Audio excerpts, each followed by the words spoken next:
O chanceler Mauro Vieira conversou com exclusividade com a nossa repórter em Brasília, Caroline Rosito, exatamente sobre esse desfecho da retirada dos brasileiros de Gaza. Além de celebrar a entrada do grupo no Egito, o ministro das Relações Exteriores reforçou a posição do Brasil como protagonista na busca por um cessar-fogo na guerra em Israel. Vieira também minimizou os rumores sobre uma crise diplomática que estaria acontecendo com Israel depois do encontro do embaixador israelense com o ex-presidente Jair Bolsonaro. Vamos ver a íntegra dessa entrevista. Foi uma notícia muito boa, foi resultado de todo um processo de articulação que ocorreu nas últimas 3 semanas, pelo menos, com a participação direta do presidente Lula, que fez inúmeros telefonemas e contatos com os chefes de governo envolvidos, Egito, Israel, Palestina, o Catar, e com os meus contatos também diretos, que chegamos a um entendimento de que a lista dos brasileiros foi aceita, estava dentro de uma ordem de prioridade que não ocorreu antes, como tinha sido anunciado desde a sexta-feira passada pelo ministro do Exterior de Israel, porque de incidentes decorrentes do estado de beligerância na região não permitiram a abertura da passagem de Rafah como previsto nos dias anteriores. Mas ontem ainda tinha sido prometido que no momento que fosse aberto, os brasileiros seriam a prioridade. E aconteceu com apoio, com o aval dos dois lados, e ficamos muito contentes de termos retirado, então, os 32 agora brasileiros ou parentes de brasileiros, parentes próximos, em segurança e que já estão a caminho do Cairo, onde chegarão hoje, no final do dia, no Egito, e estarão, desde a passagem, acolhidos pela Embaixada do Brasil no Cairo, vão ser alojados num hotel e amanhã partirão de volta ao Brasil com um avião da FAB que está lá para trazê-los. Antes mesmo, então, da chegada desse grupo, dos 32 brasileiros agora, já começava a se falar na expectativa de uma nova lista, de até 40 ou 50 pessoas, brasileiros também, e que até o momento não tem muita expectativa da vinda dessas pessoas por conta ali da inclusão. Mas como é que o governo brasileiro vai tratar essa situação? Vai ficar de olho nessas pessoas? Vai também fazer essa operação? Essa operação ali com a Força Aérea Brasileira continua ou foi dada uma conclusão a partir da chegada dos 32 agora? Há o encerramento desse primeiro, vamos dizer, fase da operação.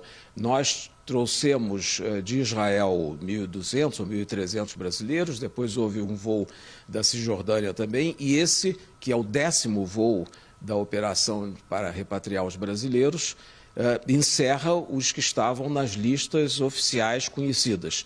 Se surgirem novos nomes, serão depois tratados a partir de agora pela Embaixada do Brasil, o escritório de representação em Ramallah tem contatos com os brasileiros que estão registrados nos serviços consulares, e todos os que manifestarem o interesse serão acolhidos, entrarão numa lista para tratamento futuro. Agora, o que eu quero deixar claro é que até o dia, talvez, meados de outubro, esses 34 foram os que manifestaram o desejo de sair. Por isso, eles eram 34 nessa lista e que foi entregue ao governo de Israel e ao governo do Egito. A partir daí, se surgirem outros, teremos que trabalhar, mas é uma nova fase, eu diria assim.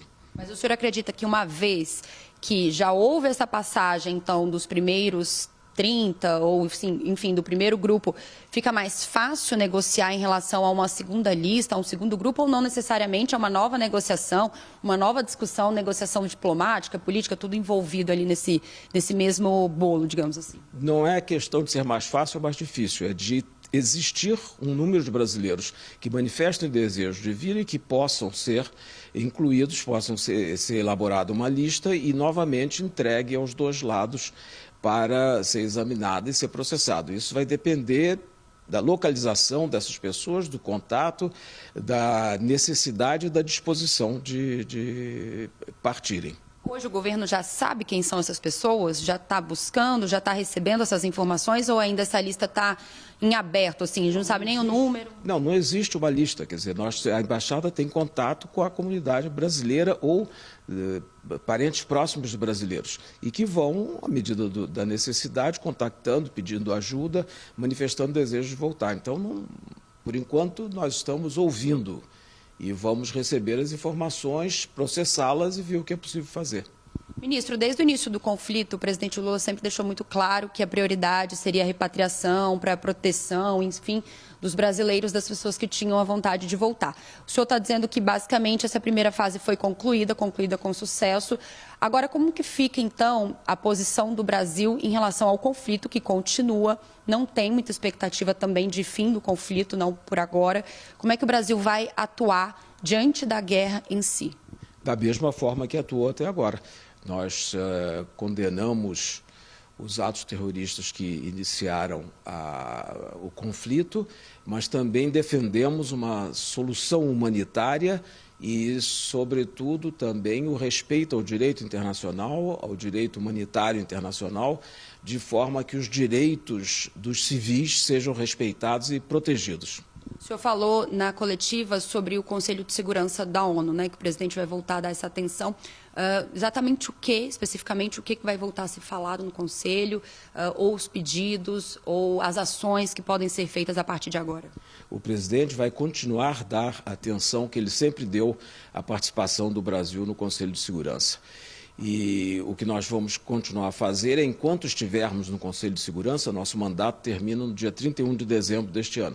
Nós vamos nos empenhar para encontrar uma solução consensuada e negociada entre todos os membros do Conselho que possa levar a uma suspensão dessas hostilidades e a aplicação de uma pausa humanitária de forma que as necessidades básicas dos feridos que estão em Gaza possam ser atendidos, com a entrada de auxílio humanitário, saída dos que precisarem sair e, sobretudo, de nacionais de terceiros países. Fica uma espécie de mal-estar entre a relação do Brasil com Israel, diante da posição também, até dos fatos que aconteceram nessa semana, do ex-presidente Jair Bolsonaro, da posição com o embaixador de Israel. Como é que fica essa relação Brasil-Israel? A relação do Brasil com Israel é que sempre existiu também.